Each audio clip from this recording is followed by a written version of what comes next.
I gave my daughter a house as a wedding gift, imagining her future filled with joy, elegance, and everything a mother hopes for. But before the ceremony even happened, her fiancé's entire family, his parents, brother and sister-in-law, moved in like they owned the place. Their first demand? "We'll take the master bedroom. She can handle the chores." I thought she was marrying into a partnership, not stepping into servitude. What they didn't anticipate was that their arrogance would be their downfall. My daughter was never meant to be anyone's doormat, and in one swift move, I made sure they understood that. Her fiancé, Curtis Miller, seemed respectful enough, polite, attentive, decent on the surface, the kind of guy cautious parents might accept after some hesitation. But his family, that was a red flag from the beginning. No house, no car, and absolutely no financial help for the wedding. His parents lived in a rural town, working manual jobs, while his brother and sister-in-law scraped by with inconsistent city work. Thomas and I had misgivings, but Natalie was in love. Wholeheartedly, stubbornly, blindingly in love. She begged, persuaded, and eventually wore us down. We wanted her to start her married life without worry, so we gifted her a fully renovated stand-alone home in the Boston suburbs. Thomas poured heart, soul, and a small fortune into that place. Custom interiors, high-end finishes, the best contractors. The day the renovations were finished, he was so proud he dragged me over to see the results. But as we reached the door, a grating voice echoed through the house. "My God, is this place a prison? Every house is shut tight. How do you expect to meet the neighbors if no one leaves their doors open? Curtis, go tell them to stop acting like hermits. And that gate, what is this, Fort Knox? Who designed this place? A warden? What happens when we have visitors? Are they supposed to wait outside like beggars? Curtis, call someone to tear that thing down." I didn't have to look to know it was Mrs. Miller. That voice was unforgettable. My anger began to build. Curtis had brought nothing to this marriage. Not a home, not a car, not even an engagement ring. Natalie had secretly bought her own, just to keep us from worrying, pretending it was from him. We eventually learned the truth, but we let it slide. We thought love was enough. What angered me most was their reaction. Instead of being grateful or even embarrassed, his family mocked Natalie.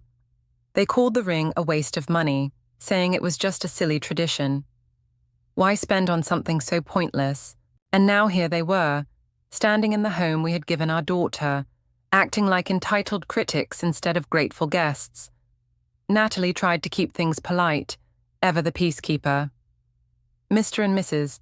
Miller, there's a lovely community centre nearby," she offered. "Game nights, social events, a great way to meet people." Mrs. Miller sneered. "Card games? Please, we've played cards before." Then, as if we were invisible, Curtis's parents wandered off to explore, peeking into rooms, inspecting furniture, acting like they already owned the place. Not a single word of greeting, not a glance in our direction. Natalie froze, caught between politeness and disbelief. Even Thomas, usually the calmer one, looked completely thrown. Sensing my expression darken, Curtis rushed over, whispering, "Mr. Dawson, Mrs. Dawson, I know my parents can be lively. They just speak loudly, that's all. But please, I promise they really do love Natalie." Before I could respond, a loud, booming laugh echoed from the master bedroom. "Now this is a damn fine room," Mr. Miller's voice. For a split second I allowed myself to hope. Maybe, just maybe, they were finally appreciating what we had done for Natalie. Then I stepped inside, and my breath caught in my throat. There was Mrs. Miller, sprawled across the brand-new bed like she owned it, legs crossed, shoes still on. The fresh, crisp sheets were already streaked with dirt from the soles of her worn-out sneakers. And next to her, Mr. Miller was casually lighting a cigarette, inside my daughter's new home. Before I could even speak, he pressed the burning tip against the solid wood nightstand, snuffing it out like it was an old ashtray. A dark, charred mark immediately appeared on the polished surface. Thomas's jaw clenched so tightly, I thought he might crack a tooth. Natalie, visibly embarrassed, nudged Curtis, silently begging him to intervene. But he only lowered his head, shoulders hunched, looking like a scolded child. Not a word, not a single protest. And then, as if the audacity wasn't already at its peak, Mr. Miller stretched his arms, let out a satisfied sigh and said, "This room is perfect. Lots of sunlight, great view. We'll take this one." I nearly swore out loud. For a moment, I thought maybe I'd misheard. Maybe my ears were playing tricks on me. But no, they had just waltzed into my daughter's home, taken one look around, and decided to claim the master bedroom. Thomas, Natalie, me, all three of us stood frozen, too stunned to speak. This wasn't a misunderstanding, this was an invasion. Mr. Miller strolled out of the master bedroom, barely acknowledging our presence, and wandered into one of the smaller rooms. His eyes swept across the space before he nodded in apparent satisfaction. "This one's perfect. Just right for our grandson." He turned to Curtis without hesitation. "Call your brother. Tell him to cancel his lease. He and Jenna should move in with Luca right away." Then, as if deciding the matter was already settled, he continued, "We'll put the house in Travis's name. That way, Luca will have a stable home when he starts school here. As for you and Natalie, you can come back and live here once you have kids. Until then, no rush." That was it. My last thread of patience snapped. I opened my mouth, ready to unleash every furious thought, but before a single word came out, Thomas reached over and gently grabbed my wrist. A small shake of his head told me everything. He wanted to see if Natalie could stand up for herself. If she couldn't draw a line now, how could she possibly survive a lifetime entangled with this family? I exhaled sharply and turned to Curtis, the man who always presented himself as respectful and considerate. But now, he stood silent, eyes on the floor, shoulders hunched, completely spineless. Not a word in defense of the woman he claimed to love. Just a boy, not a partner. Natalie, though, had clearly had enough. Her tone dropped, calm but edged in steel. "This house was a gift from my parents," she said. "It's not some free-for-all for your entire family. Don't you think you've crossed the line?" The tension in the room thickened. Mr. Miller's face hardened, his nostrils flaring like a bull ready to charge. "Your house?" he sneered.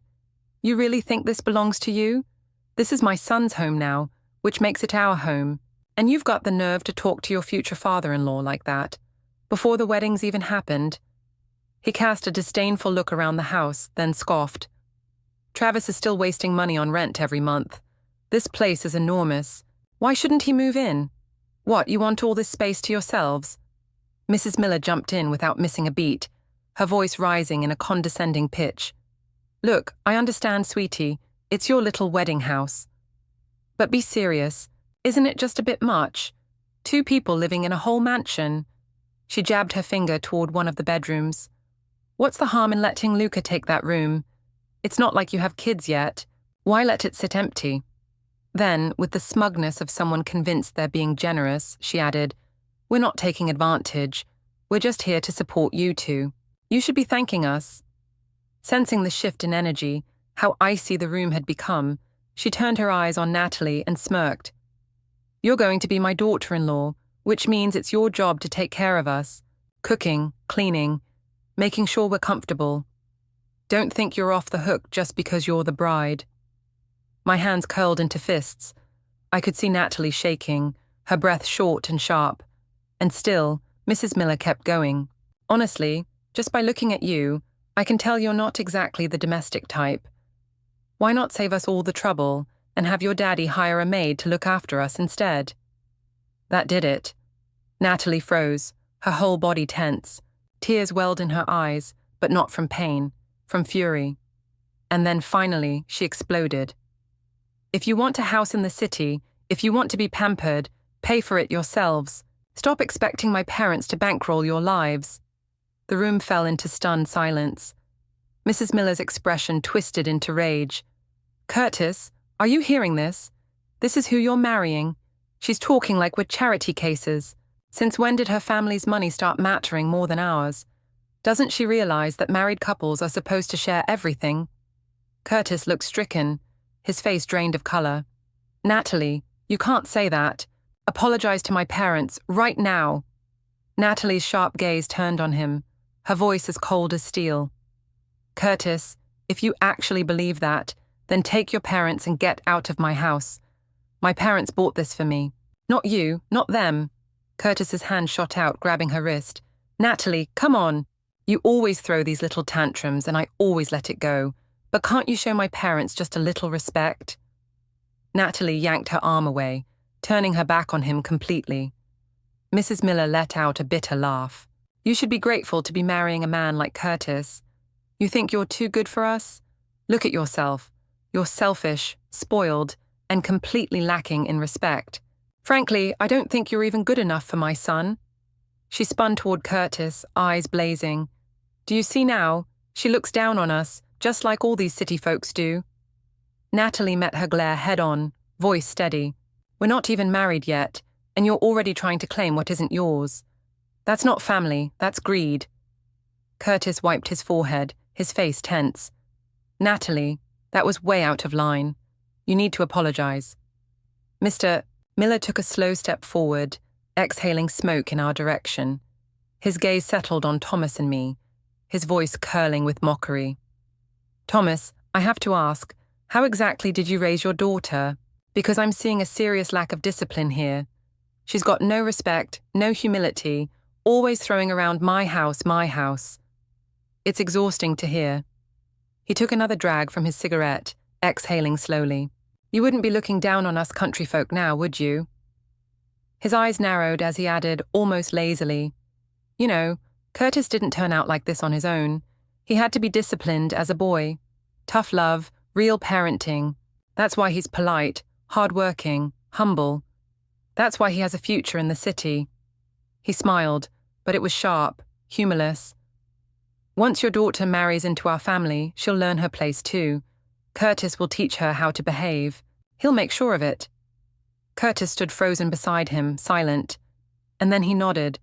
A small, nearly imperceptible movement. But I saw it. We all did. And in that moment, something in Natalie's eyes changed. Thomas stared at the Millers, completely stunned. In all his years, he had never encountered a family this brazen, this shameless. I couldn't stay silent any longer. The anger boiled over, and I let it erupt. How we raised our daughter is none of your damn business. And you think you have the right to lecture us? I stepped forward, my voice cutting and firm. You didn't contribute a cent to the wedding. You have no house, no car, nothing. You've brought absolutely zero to this marriage, and yet you stand here acting like this home is somehow yours. Then I turned to Curtis, eyes locked on him. Your son? What exactly does he bring, besides silence and submission? He leans on us for everything. So tell me, what gives him the right to make any demands? For a moment, the Millers just stood there, stunned, silent, like no one had ever spoken to them like that before. But the shock didn't last. Mr. Miller suddenly snapped. Enough, he barked. Are you done ranting? Then his voice shifted, mocking, venomous. So what if we don't have money? Your daughter wasn't exactly a challenge to win over, was she?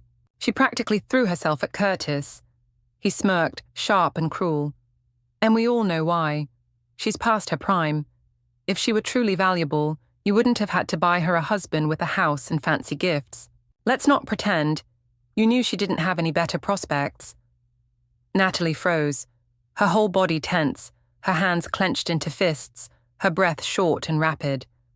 I could see it in her eyes. The pain, the humiliation, the fury. She'd spent years tiptoeing around Curtis's insecurities.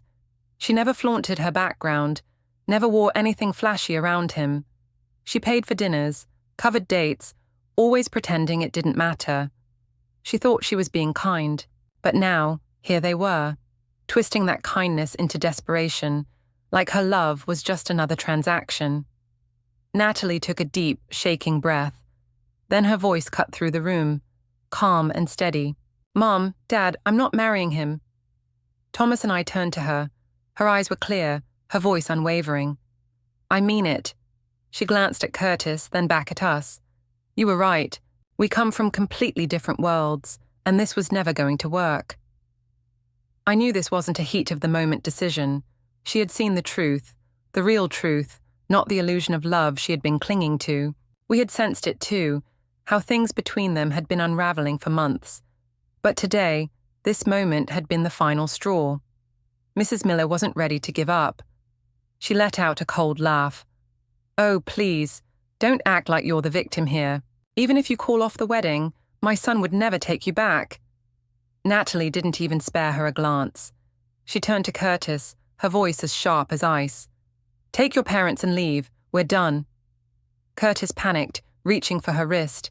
"Nat, come on, don't do this. Don't be so stubborn." She yanked her arm away like his touch burned her. "Don't touch me." Mr. Miller let out a derisive laugh. "Look at you, Curtis. Pathetic. She's not even your wife yet, and you can't control her. If you let this slide, she'll walk all over you for the rest of your life." His voice dropped into a sneer. "Are you even a man?" And that was it. I snapped. I grabbed the glass from the table and slammed it onto the floor.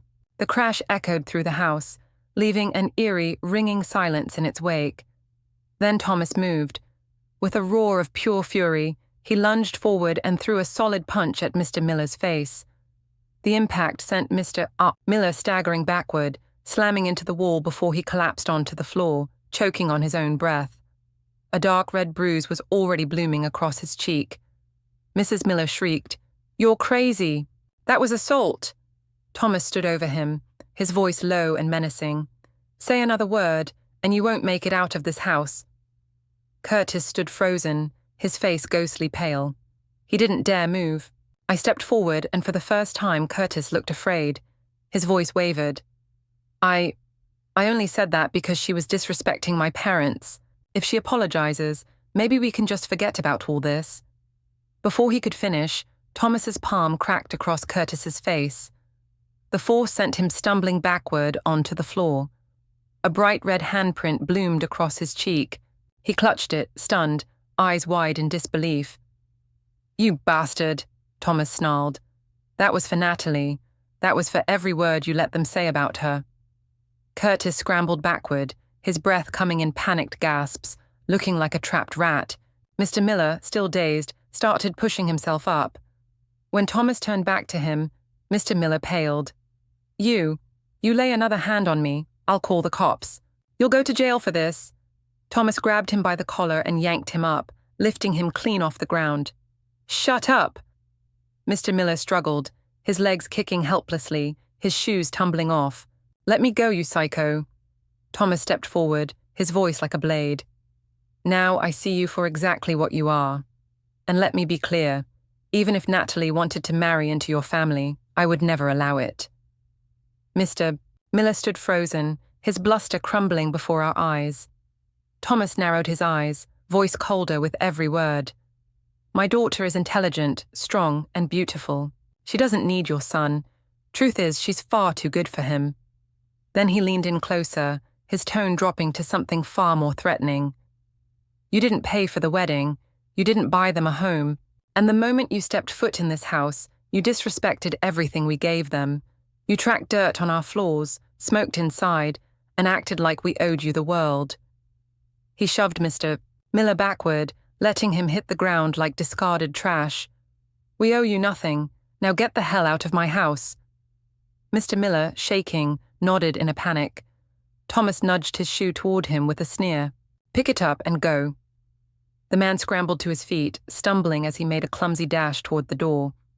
I folded my arms and watched him flee, a smirk creeping across my face. Look at him, running off and leaving his wife and son behind. Real noble. Mrs. Miller, still stunned, grabbed Curtis by the arm and yanked him toward the exit. Just before stepping outside, she threw one last bitter insult over her shoulder. "You'll regret this. Curtis could have any woman he wants. Girls would line up for him. Your daughter will die alone." I took one deliberate step forward, and she bolted. As they stormed down the front steps, someone must have lost their balance, because the next thing we heard was a series of heavy thuds. Bodies tumbling, arms flailing, legs tangled. All three of them landed in a heap at the bottom of the stairs, groaning in the driveway. Thomas let out a slow sigh and shook his head. Couldn't have happened to a more deserving bunch. I had thought that once Natalie ended things with Curtis, she would finally be free of that family's nonsense and move on with her life. But clearly, I had underestimated just how low they were willing to sink. That evening, when Natalie came home from work, she was visibly upset. She didn't say a word, just walked in and set her bag down with a deep sigh. I frowned. "What's wrong?" Without a word, she handed me her phone. He actually emailed me, Curtis. Natalie had already blocked him on every possible platform, calls, texts, social media, yet somehow he had found a way to weasel back into her life. Thomas and I leaned in, scrolling through the email. The subject line was simple. "Natalie, since we've broken up, it's only fair that you pay me back what you owe." Thomas's eyebrows shot up. "You borrowed money from him." Natalie let out a dry, humorless laugh. "Check the attachment." We clicked on the file, and my blood pressure nearly doubled. It was a spreadsheet, a meticulously organized, itemized list of every single dollar he had ever spent on her over the course of their relationship. Tuesday, Starbucks, 2 coffees, $11.80. Valentine's Day, flowers, $20. Uber ride last weekend, $14. Birthday gift card, $200. Dining out, 12 times total, $1,770, split evenly, $885. Line after line, neatly laid out, tracking a full year of expenses like she was some kind of investment he wanted a return on. And at the bottom, in bold, total, $2,197.36. "I'll be generous. Just send me $2,197 and we'll call it even." Thomas and I stared at the screen, utterly speechless. I could feel the heat rising to my face, my hands curled into fists. This man had no shame.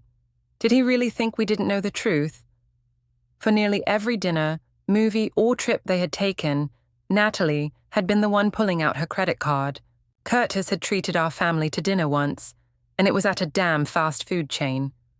On his birthday, Natalie had bought him the latest iPhone, spending over $200. On her birthday, all she got was a $200 gift card. And let's not forget last year when his father had a health scare, I was the one who went to the hospital with a $1,500 gift. But now he wanted to bill her. The audacity. And to top it all off, the email ended with a not-so-subtle threat. "If you don't pay up, I'll have no choice but to go to your workplace and settle this in person." Settle what exactly? This wasn't just absurd, it was pathetic.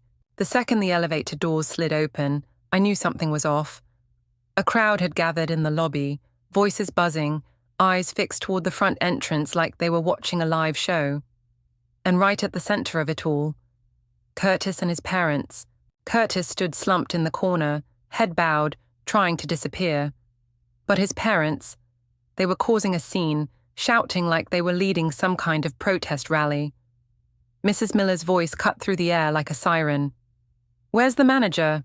I need to speak to someone in charge. We're here because Natalie owes my son money, and she's refusing to pay." Confused employees looked at one another, whispering behind hands. More onlookers trickled in, drawn by the escalating commotion. Then, just as Natalie and I stepped off the elevator, the entire room fell into an eerie hush. Every head turned, every eye landed on us. The moment Mrs. Miller spotted Natalie, she jabbed a finger in her direction and raised her voice even higher. "Everyone, listen up. That woman, your co-worker, dated my son for a whole year. She used his money, took advantage of his kindness, and now that they've broken up, she thinks she can just walk away, owing him. Is that how decent people behave?" The crowd started murmuring again, louder this time. "Wait, really? I thought she came from money. Isn't her dad some big shot at Granite Group? What if it's all just for show?" Natalie flushed red. I could see her shoulders tense, her whole body trembling. She had never been put on display like this, shamed in public, made out to be some kind of fraud. She had always been respected, poised, and professional. But in a matter of seconds, Curtis's family had torn all that down. I stepped forward, placing a firm, reassuring hand on her back. I had this. I squared up, folded my arms, and fixed a cold stare on Mrs. Miller. And just like that, the bravado in her voice faltered. They remembered what happened the last time they crossed us. They knew I wouldn't hesitate. Still, she tried to cling to control, her voice quivering as she pressed on. "We're not asking for much. We just want what's fair. Your daughter owes Curtis, and we came to settle things." I raised an eyebrow, my tone icy and calm. "Oh, really? Since you're so eager to air your dirty laundry in public, let's go ahead and be specific. Exactly how much does she owe your son?" Mrs. Miller hesitated for half a second, then straightened her back. A lot of money." "How much exactly?" I pressed. She flinched slightly but then squared her shoulders and practically shouted, 2,197.36. The room froze, a beat of complete silence and then a burst of laughter. "Wait, what? This whole mess over less than 3,000 Hollands? I thought she owed him hundreds of thousands or something. And did she just say 36 cents? Who even calculates like that?" The whispers turned to outright mockery. Mrs. Miller's expression faltered, but Mr. Miller stepped up, determined to salvage their dignity. He reached behind him and pulled out a giant poster board, holding it up like some bizarre protest sign. "This is a full breakdown of every single expense my son paid for her. Her coffee, her movie tickets, her dinners. Look at the numbers." He started reading off transactions, his voice booming like he was presenting a corporate budget report. But the more he talked, the more the crowd reacted. "Dude, is he seriously itemizing every cup of coffee? Wait, Valentine's Day flowers, $20. Is that a joke? Man, even my cheapest ex wasn't this bad." He kept a record of every coffee. "That's not budgeting, that's psycho behavior." And then Curtis muttered something under his breath. I only kept track for financial planning. It wasn't about being petty." That only made things worse. The laughter exploded. I knew this was my moment. I stepped forward, holding my voice loud and clear. "All right, since they're demanding payment, let's do this properly." I pulled out my checkbook. The room hushed. With deliberate slowness, I wrote a check for $3,000, making sure everyone saw the amount. Then, with a casual flick of my wrist, I tossed it toward Curtis. The check fluttered through the air and landed at his feet. "There. Every penny you claim. We've paid in full." A wave of gasps rippled through the crowd. Mrs. Miller lunged forward and snatched the check from my hand like she'd just won something. For a brief second, she looked smug, until I smiled. "Well then, Curtis," I said, my voice like a blade, calm but lethal. "Since we're talking about settling debts, let's talk about what you owe Natalie." Curtis froze. His face went pale. He knew exactly where this was going, and so did everyone else. You could feel it in the air. Mrs. Miller's voice cracked with panic. "What money? That's ridiculous. There's no such thing." I let out a cold laugh. "Oh, really? Let's break it down then." I held her gaze, unbothered, composed. For his birthday, my daughter bought Curtis a brand new phone, won $200. When his father got sick, I personally sent a care package worth another $1,500, and that's just the documented stuff. I held up my phone, scrolling through receipts. Those two alone, $2,700, and that's not even counting all the little things, meals, rides, bills she quietly covered. Should we add those up too? Then I turned slightly, letting my voice carry. "So, everyone, what do you think? Should he pay her back?" The response was instant. "Absolutely. That's way more than what they were asking from her. Talk about double standards." The murmurs swelled into a full-blown wave of outrage. The Millers flinched, their faces drained of all color. They were cornered now, their lies laid bare. Still clutching the check, Mrs. Miller tried to salvage some dignity. "This is all made up. Lies. Slander." And that's when Natalie stepped forward, her voice finally steady, sharp and unshaken. She'd had enough. "You don't want to admit the truth? Fine," she said coldly. "Let's take this public. How about we go to your office, Curtis? We can stand out front and explain this whole story to your coworkers. Let's see what they think." Her stare cut through him, and for the first time, Curtis looked genuinely terrified. The color drained from his face instantly. His company was just 2 floors above us. There was no running from this. Mrs. Miller's face twisted in fury. "You ungrateful little—" And then she lunged, her hand swung up, aiming straight for Natalie's face. But I was ready this time.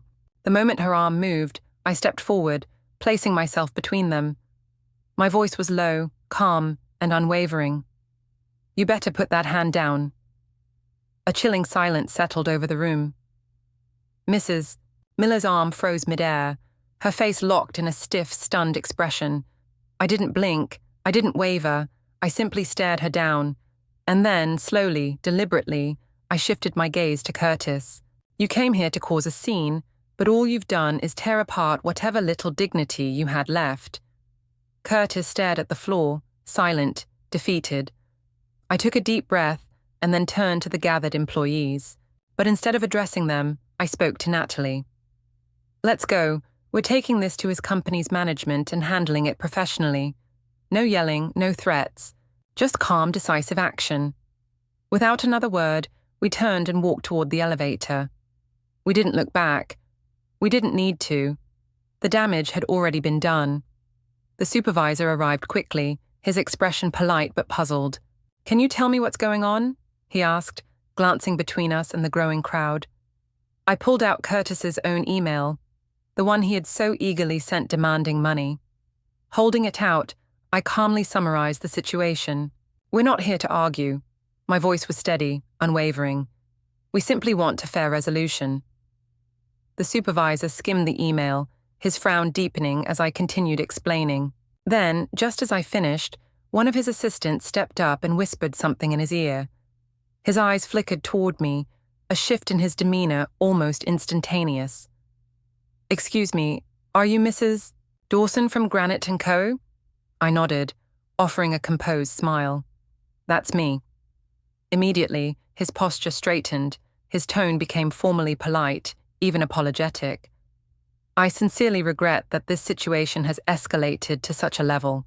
Our company takes professionalism and ethical behavior very seriously. I'll be speaking to Curtis privately to address this." Then he turned to Curtis, and his tone hardened. "Curtis, I am truly disappointed. Keeping detailed accounts of personal expenses, demanding repayment after a breakup, and causing a public disturbance outside another company's office, this is completely inappropriate." Curtis's face went ghost white. He opened his mouth, scrambling for an excuse. I didn't think it would turn into this. The supervisor cut him off. "You have not only embarrassed yourself, but you've also damaged this company's image. This will be reported to HR." Curtis visibly shrank, his head dipping lower and lower, his hands twisting together as he nodded weakly. His arrogance, his entitlement, completely gone. I nodded, offering the supervisor a polite thank you. It was done. I turned to Natalie, ready to leave, but just as we took a step, "Wait, this isn't over." The sharp, grating voice of Mrs. Miller sliced through the air. I paused, then slowly turned back, fixing her with a calm, unreadable stare. I didn't need to say anything, because at that moment, everyone knew exactly who had already won. A few weeks went by, and things finally began to feel normal again. Natalie slipped back into her routine: work, coffee dates with friends, weekend yoga. She seemed lighter, more at ease, as if a weight had finally been lifted. Thomas and I silently agreed not to mention Curtis or anything related to him. We didn't want to reopen wounds that were just beginning to heal. Natalie put on a brave face, always composed, always in control, at least when we were watching. Until that night. She came in carrying takeout, but something about her demeanor was off. I glanced up while setting the table. "Tough day at work?" I asked casually. She hesitated for a moment, then silently handed me her phone. "He reached out again," she said. The screen showed a message from an unknown number, but the words were unmistakably his. "Curtis. Natalie, I've been thinking a lot. I know I messed up. I shouldn't have listened to my parents. I took my anger out on you, and I regret it. I have nothing now, but I want to start fresh. Please give me another chance." I let out a long breath and looked at her. "This is the third time," she said softly. "I haven't replied." I nodded. Good. Sometimes silence says everything. She sighed, her expression distant. I just don't get it. Is he actually sorry, or does he just hate the idea of losing? Probably both, I replied calmly. But whatever it is, it's not your burden to carry. His healing isn't your job. She turned to stare out the window, silent. I knew she wasn't struggling with love. What she wrestled with was the residue, the emotional habit of having given so much to someone who never deserved it. Then, just a few days later, everything changed. That evening, she came in with a different look on her face. Not sadness, something colder, wearier. She placed her phone on the counter. "Mom," she said, "you need to see this." I picked it up and my stomach turned as soon as I saw the screen. A social media post, an anonymous account. Attached was a blurred photo and a set of carefully edited video clips designed to smear her name. The caption was cruel and calculated. Real-life gold digger. Extorted her ex after the breakup. Flaunted her rich daddy's money. Guess she's not so untouchable now, huh? A low, burning fury began to rise in my chest. Do we even need to guess who's behind this? She shook her head. No way to trace the account, but look at the footage. The angles, the context. It's all from Curtis. He edited himself out and uploaded it anonymously.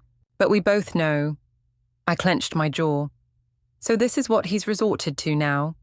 She nodded slowly, her exhaustion visible in every line of her face. I just wanted to move on. Why can't he let me? I reached out and took her hand, squeezing it firmly. Because it's not about you. He's not holding on to you. He's clinging to his ego. He doesn't know how to move on, so all he can do is pull others back down with him. That very night, I reached out to an old college friend, now a lawyer at a well-known firm. By the next morning, we had formally issued a legal notice demanding the removal of the anonymous, defamatory content, along with a request to preserve the poster's IP information for potential legal action. We also filed a civil harassment report, ensuring there was now an official record of Curtis's actions. For the moment, things seemed to settle. But Curtis wasn't done. A week later, Natalie received a package in the mail. Inside was a handwritten letter from Curtis. The tone dripped with regret, self-blame, and nostalgia. He wrote about their first date, the way she smiled, the night she stayed up caring for his sick father, every line carefully crafted to tug at her emotions. But then, the last few sentences revealed the truth. I can't accept you walking away completely. You know I have nothing left. You are my only light. If you don't come back, I don't know what I might do. This wasn't an apology. This was emotional blackmail. My expression darkened as I read the final words.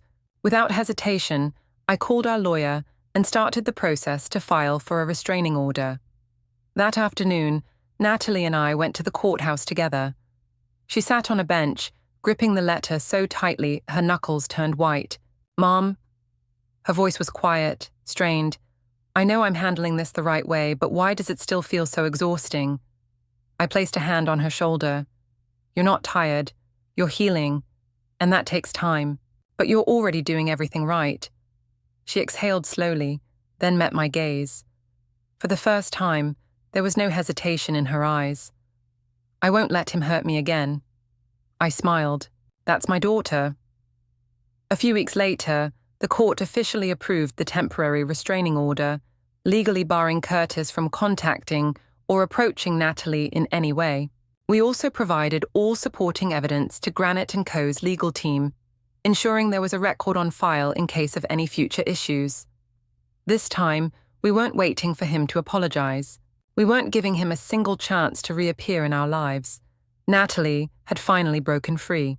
She was no longer the girl who tiptoed around someone else's emotions, no longer the girlfriend who compromised, apologized, or tried to fix someone who refused to change. She had stepped fully into her own life and, without realizing it, she had begun to move beyond the limits she once set for herself. She poured herself into work, no longer letting emotions derail her focus. Instead of hesitating, she took on multiple projects at once, proving her ability to thrive under pressure. She knew what she wanted and, more importantly, what she no longer needed. Then came the regional business conference. Granite and Coburn selected Natalie to represent the firm at a major industry networking event, a milestone opportunity. She took the stage with poise, delivering her presentation with clarity, precision, and quiet authority. The room, filled with executives, investors, and business leaders, listened intently. Heads nodded, pens scribbled notes, and by the time she stepped down, several representatives from out-of-state corporations were already lining up to speak with her, eager to exchange cards and explore possible partnerships. That one presentation didn't just go well, it subtly, yet decisively, shifted the trajectory of her professional life. Later that afternoon, at a relaxed networking luncheon, Natalie was introduced to Ethan Parker, a co-founder of East Bay Capital. Ethan was an MIT grad and came from a prominent San Francisco business family. But rather than the entitlement one might expect from someone with that background, he carried himself with calm intelligence and understated warmth. Their conversation was brief, no posturing, no need to impress, no forced exchange of contact information. Just a genuine, effortless moment between two professionals. A week later, Natalie received something unexpected, a handwritten letter. It wasn't romantic, nor overly formal, just a thoughtful note, thanking her for her presentation and offering sincere reflections on her business model. Tucked inside was a book on leadership and strategic thinking, something he thought she might find meaningful. She hadn't expected it, and it left an impression. I skimmed the letter and raised an eyebrow with a smirk. Well, at least this one didn't send you a bill after the breakup. Natalie laughed softly, but didn't say anything. Still, something in her demeanor had shifted. A quiet comfort, a kind of inner ease I hadn't seen in a long time. There were no grand gestures or rushed declarations. Their connection unfolded slowly, naturally. Conversations grew more frequent, always purposeful but never heavy. They attended the same forums, shared ideas over coffee, and exchanged insights like colleagues, or something just starting to become more. Then, one evening, Ethan was driving her home. As they reached her street, he pulled the car over and turned toward her. His expression was steady, earnest. "I don't know how you feel about me," he said, "but I need you to know I like you, not because of your resume or your brilliance or your independence. I like you because when I'm around you, life feels fuller, more real, like it actually matters." Natalie froze for a second. She hadn't expected this moment, not so soon, not so directly. She sat in silence, weighing his words. Then, finally, she nodded. "I don't know what the future holds," she admitted softly, "but I'd like to find out." For the first time in her life, she entered a relationship without fear, without pretense, without hesitation. And to our surprise, Ethan soon introduced her to his parents. Mr. and Mrs. Parker were gracious, intelligent, and welcoming. They never pried into personal matters, never judged or scrutinized. Instead, they treated Natalie with the same respect they would any capable adult. At dinner, Mrs. Parker personally prepared a small dessert and smiled warmly. "This is the first time Ethan has ever invited someone home. I had to make sure I did it right." Later that evening, Ethan's father pulled Thomas aside and said quietly, "She's remarkable, smart, poised, and she knows her own mind. We're glad Ethan met someone like her." There was no entitlement, no grasping demands, no pressure for submission, just a family that valued genuine connection and mutual respect. It was everything Curtis's family wasn't, and for the first time we could all see it.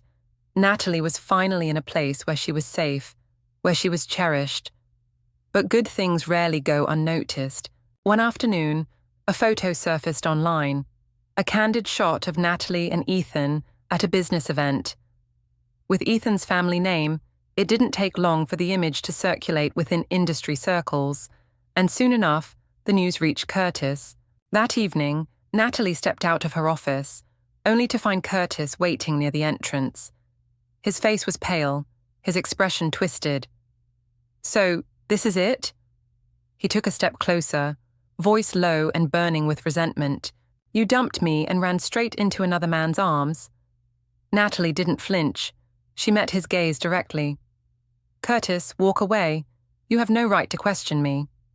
His nostrils flared. "You were planning this all along, weren't you? Were you already with him when you were still with me?" Her voice turned to steel. "You need to stop. I have a restraining order against you.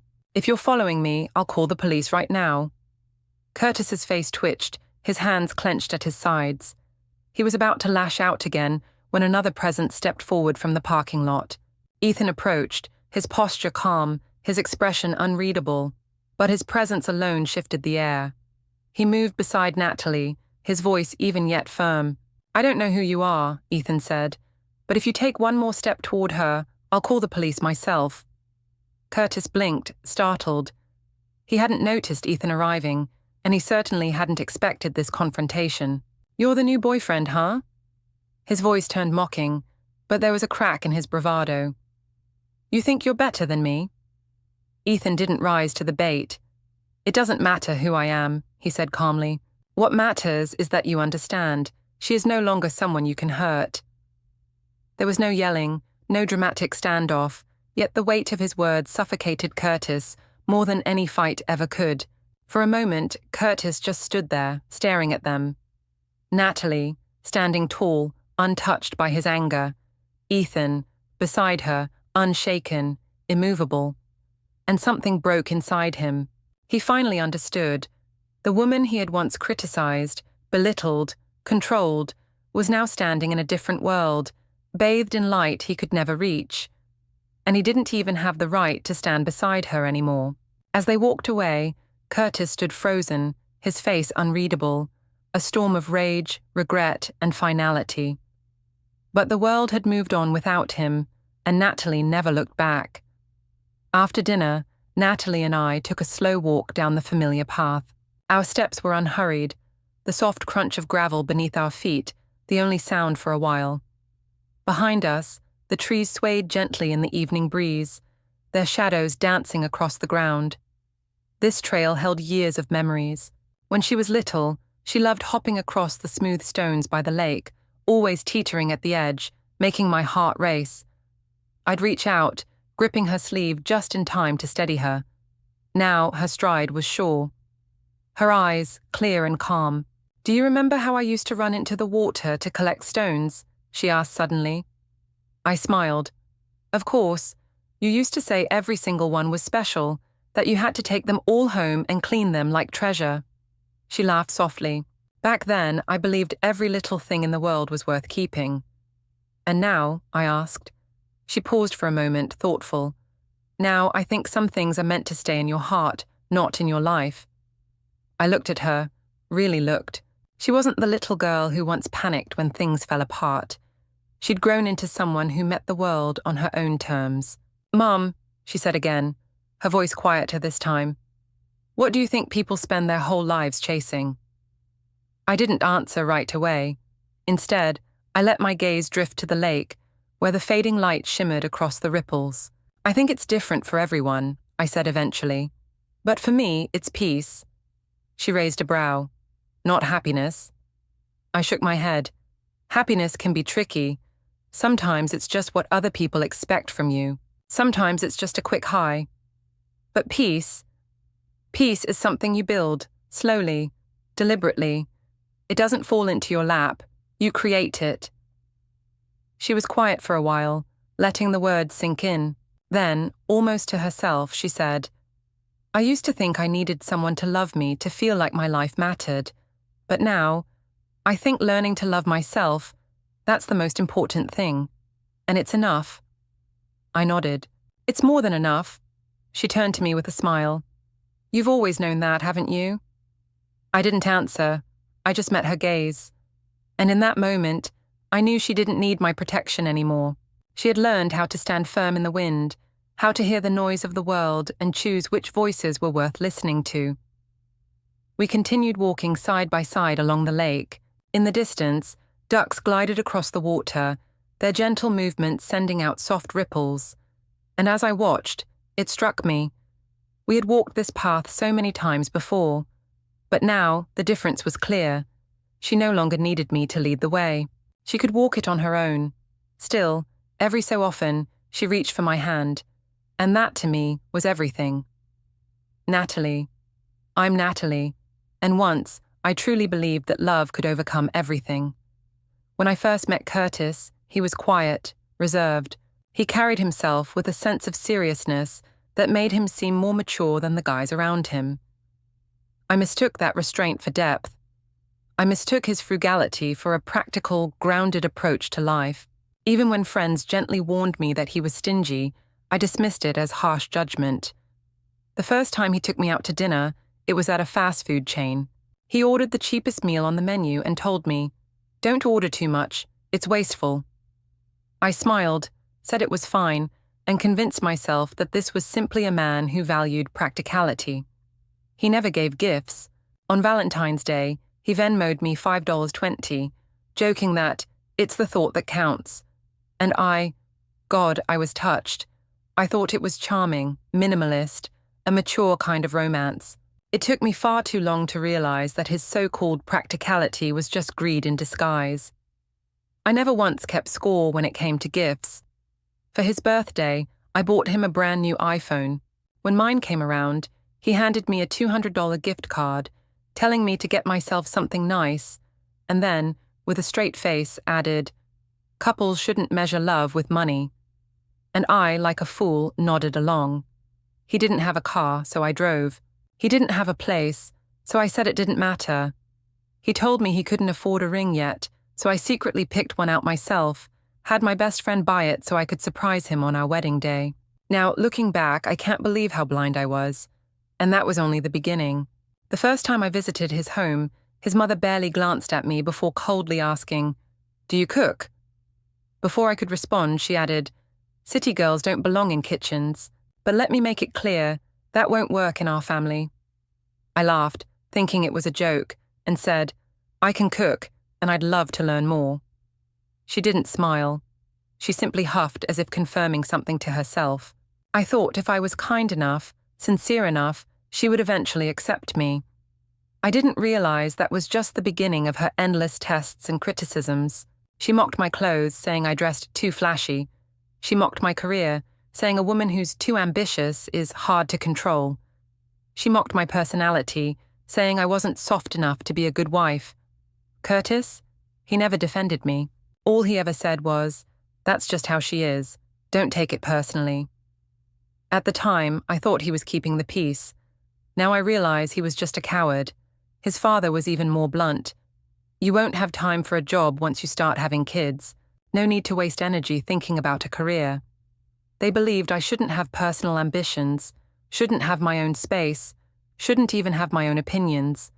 And God help me, I told myself to endure it. I thought things will change after we're married. But the moment that truly woke me up was the house. Curtis said he couldn't afford to buy one, so I suggested letting my parents gift us a home as part of my dowry. He didn't hesitate, just smiled and ran off to tell his family. And that's when their true intentions came to light. His mother didn't even blink before announcing, "We'll take the master bedroom. The second room will go to Luca, our grandson. Travis and his family will move in too." I tried to reason with her, to have an adult conversation. She laughed in my face. "Your mother bought you a big house. That's your luck. Doesn't mean you get to decide what happens in it." And Curtis? He just stood there, said nothing. Later, when I confronted him, he pulled me aside and whispered, "She's just talking. Don't take it so seriously."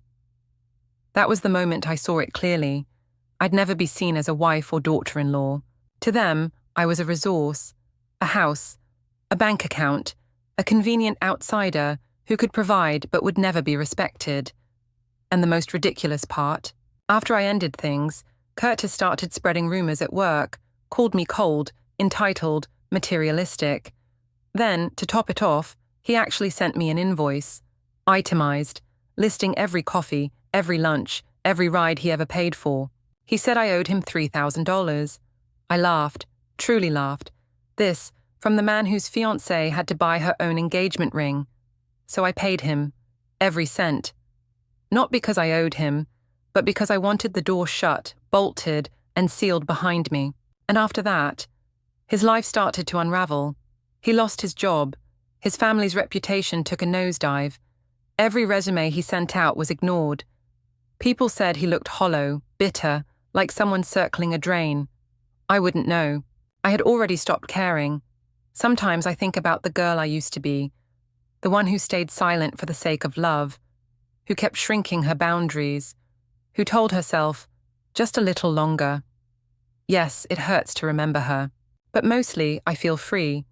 Because now I know, real love doesn't mean constantly compensating for someone else's failings. I was never his savior, and I was never his family's financial plan. I walked away, and I lived better. And as for him, he was consumed by the very greed and selfishness he used to control me. This is my quietest, most powerful revenge. No screaming, no games, no hatred, just living a life he'll never be able to reach. And this time, I bow to no one.